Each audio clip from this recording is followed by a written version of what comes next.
Hello, friends. Continue our journey on communication. Today, and for the next two sessions, I'm going to talk addressing specific category of people and how they should be communicating and what they should be doing. And I start today with communicating as a leader. We all know that a leader's job is not an easy one and often complicated. Okay, and this is amazingly true, especially true with regards to communicating with people as a leader. We have to remember one thing, that as leaders, we are not messengers. Okay, you may be a middle-level manager where you are reporting to somebody higher up than you, and where you are being reported to with somebody who's from your team. And with both these people, you are constantly communicating in every which way, as we have talked in the past. And you are the bridge between these two sides of your profile. Okay. And as readers, you have a very crucial role to play. And you need to have the right knowledge and skill to communicate, whether you are communicating up, that is to your seniors, or whether you are communicating down, if it is to your team members. So you need to have the right skills and you need to be able to do it properly. Now, as leaders, you need to be able to gather the information, analyze it, and then communicate it to the team. And you must communicate it to the team in such a way that it makes sense to them and that it is easy for them to understand. Okay, and therefore, as a leader, your job is not just to dump the information or knowledge on them, but you need to process it, you need to filter it, and you need to provide a context to the message that you are relaying to them. Summarize it for them. Don't leave it to their interpretation. Be very clear. Okay. And when you're communicating to the team, you have to follow these things so that everybody in the team stays on the same page. Okay. So when you're communicating up, okay, so now I'm talking of when you're communicating with your seniors. Naturally, they want to know how your team is performing and many other things. So celebrate your team's successes when you're communicating with them. Highlight the process that you followed along with your team to achieve that success. And do not forget to include in that communication the challenges that you faced in your path to success. Because as leaders, you would be interested in knowing how your team faced challenges, what challenges they faced and how they resolved it. In the same way, your seniors are also interested in knowing how you and your team faced challenges and how did you resolve them. Okay. And when you're reporting these successes, yes, there will be times when one member or two members of the team have performed super well. You need to make sure that your seniors get that message. But you have to be careful not to overdo it. At the end of the day, it is the team that has achieved the success. Someone's contribution may be more than the others, or maybe more innovative, or maybe more sensical. But at the end of the day, he alone or she alone could have never done it. And therefore, it is a team effort. And make sure that when you are communicating to your seniors, you always communicate in a way where it is clear that the team has achieved that success. Another thing that you have to remember when communicating to your elders is don't just go with problems. Okay, nobody likes that. Yeah, I'm sure you don't like it from your team. So you need to constantly be aware and do a SWOT analysis from the viewpoint of where you are standing within the organization. SWOT analysis of the organization, not your own or your team's. And from where you are standing, You need to communicate to your seniors what are the strengths, weaknesses, opportunities, and threats. Not only that, you need to communicate with the seniors. How are you going to strengthen the strengths even further? How are you going to address and reduce the effect and in the long run eliminate those weaknesses? New ones will crop up. It's okay. You will address them one at a time. Okay. How do you see the opportunities that are there and how do you hope to make the most of it? And how do you look at the threats that are there and how do you intend to address them? How do you intend to nullify them? Okay, so these are the things that you need to communicate when communicating up. And while doing this SWOT and informing them of what your intentions are, do not forget, because this is the best time to tell them what you need and what you expect from them to be able to achieve what you have just told them. Strengthening your strengths, eliminating the weaknesses, capitalizing on the opportunities, and nullifying the threats. What do you expect from them so that you can achieve this? Because there's the best time to tell them and they will always agree to it. And once you started on a project or any other process, share updates regularly. No surprises for later dates. Let your seniors know all the time. And if there's a challenge, especially make them know. And if your team fails in a project, which is going to happen, not every project is successful. Nobody expects it to be, every project to be successful. But own up to your failures. As the team leader, as the team's manager, the responsibility is yours. Should take that responsibility and accept the failures and be accountable. Don't just dump it on your team. You need to be taking the blame, shouldering the blame. Now, when you're communicating down, which is the other end of the spectrum, share the decisions that are made by the senior management with the team. Don't keep them away from those things.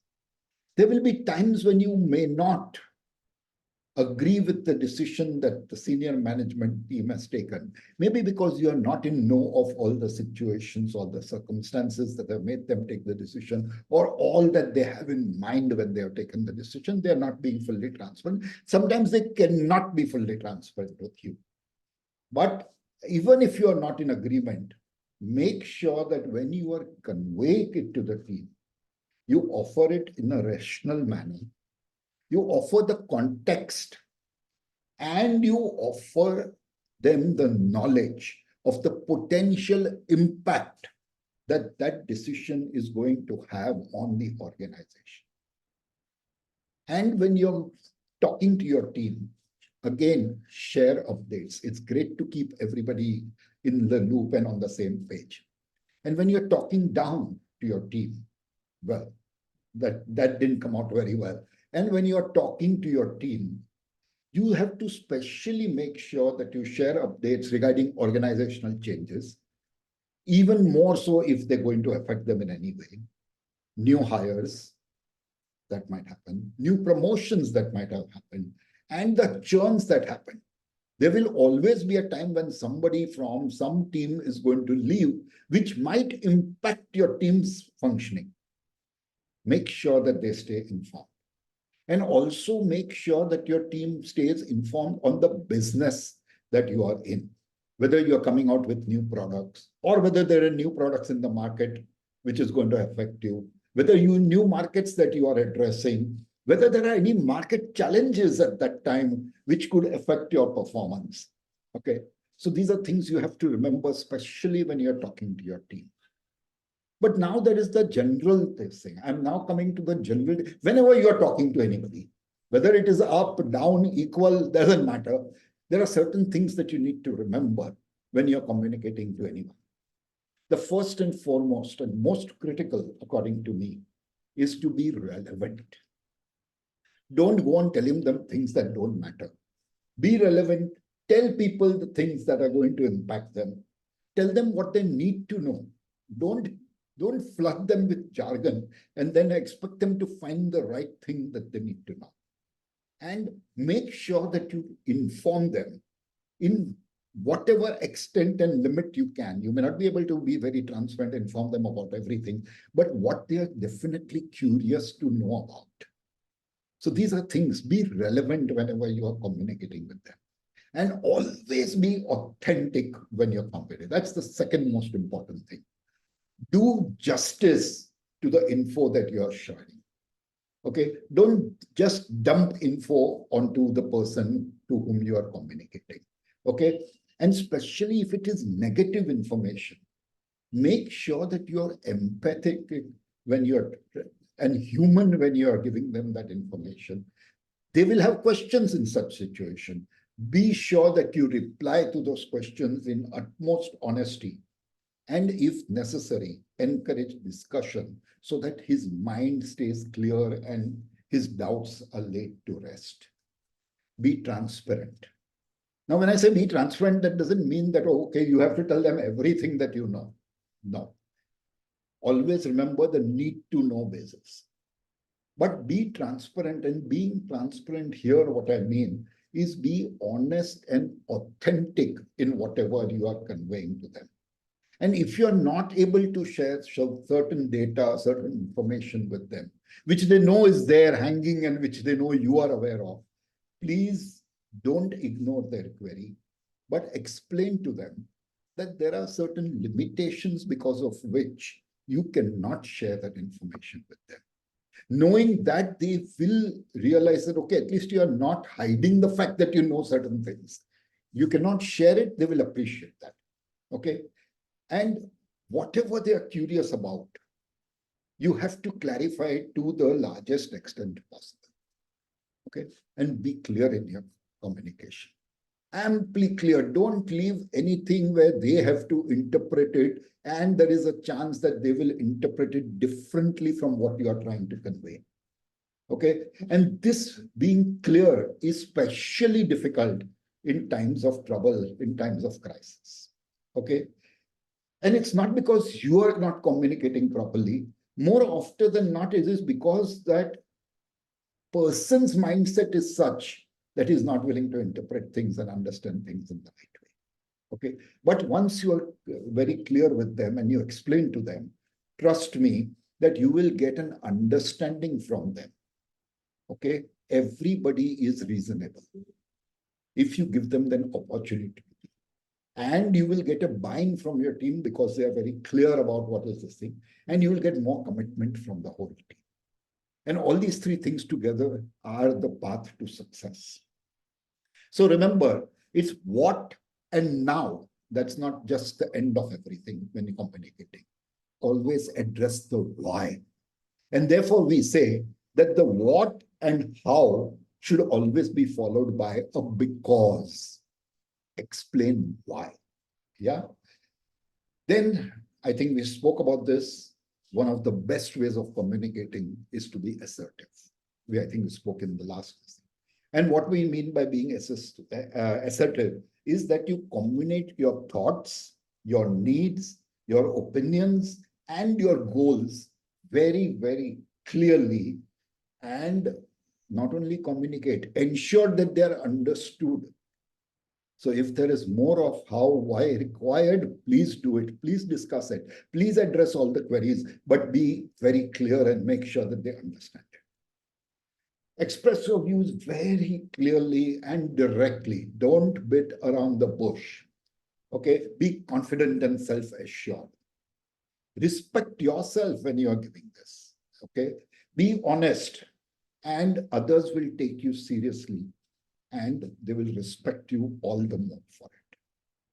So to be more assertive, understand why you're not being assertive. There may be some fear, there may be the fear of getting certain questions which you may not want to address. Understand why you're not being assertive and analyze how you react in uncomfortable situations. Well, very often, if our reaction in uncomfortable situations is not the best, we do not be assertive. Use hand gestures and props as often as possible. Communicate clearly and avoid displaying discomfort and insecurity. That's one way where people will lose faith in you. So be direct but kind, always. Listen, always. Never make it personal. Okay, it's professional. Unless you are talking of a personal communication. Be present. Be there 100%. Don't get distracted or don't stay out of the room when you're in the room talking. Inspire greatness. But be tender, but be firm. You don't have to be harsh. There are times when you have to be harsh. And quite often I have seen that being harsh sends the message better. Okay, but be tender and be firm. So certain mistakes to avoid. Don't ignore anxiety. You will be anxious about certain things when messages come down to you, and you will know that your team is going to be anxious. Don't hide your anxiety and don't ignore it. Let your team know that you are also anxious. No harm in that. You are human. They don't believe you are a superhuman being. Okay. And once you are this thing, with all the information that you have, and if your team is getting anxious, tell them that you understand it is okay to be anxious and that you are there to answer their queries and explain things to them if necessary. Don't whitewash it. Don't be generic, but be specific. Okay, we have talked about this. Don't be punitive. This happens very often, especially the term accountability in organizations has been misinterpreted very often. So when you set down when you sit with your team and set down the rules of alignment and accountability, and you don't make it toxic, your team is going to understand that accountability is a kind of feedback and it is not punitive action. You're not being punished. Okay. So in times of stress and tension, I have noticed all my life that it is more difficult to convey. And as I just said a minute back, it is because the person who's receiving your message is not in a state of mind. His mindset at that time is not open to being rational. Okay, so showcase successes. It's always great, but never, never forget to highlight the challenges that they faced, the different solutions that they looked at, what are the solutions that succeeded, and analyze why those solutions succeeded. There is no project without hiccups. So be prepared. Tell your team also to be prepared. Okay. You're not walking through a path where it's just rose petals spread all over the place. There are thorns. Okay. But you have to be able to address them. And when you solve them, learn from them. Update regularly. Even if that is not a specified, it's not an official update, so to say. But if there is a slightest change which you think your team will benefit by knowing or will be rest assured by knowing in the long term, please do share it. Okay. Don't just focus on the future. Focus on the future on what you want to do, but keep talking, reminding yourself and your team about the past, your successes, your challenges, how you address them, so that that knowledge that they get, the learning that they got from those failures or successes, there's a lot to learn from both, so that the knowledge and learnings that they have are always on the top of their mind. Okay. And if you are stressed out, it's okay to tell your team you're stressed out. You don't need to hide it. Okay. And if you're expecting stressful situations in the future, although not stressed right now, tell them so that they are also prepared for it, just like you're going to prepare yourself for it. Okay. And provide context whenever you're talking of any situation. So, as I said in the beginning of this thing, a leader's job is not easy, especially when we are talking of communicating to your team or your seniors. At the same time, all leaders have a very crucial role to play and need to have the right knowledge and skill to communicate, whether it is communicating up or communicating down. Okay, so remember these things. I think this will lead to your becoming a much better leader, both as far as your superiors are concerned, as well as your team members are concerned. I hope this helps. Have a great day. Enjoy this talk. next two sessions, we are still going to look at communicating, but on different levels of people who are operating and what we are going to do today. So thank you, and do comment and let me know what you think of this. Bye-bye.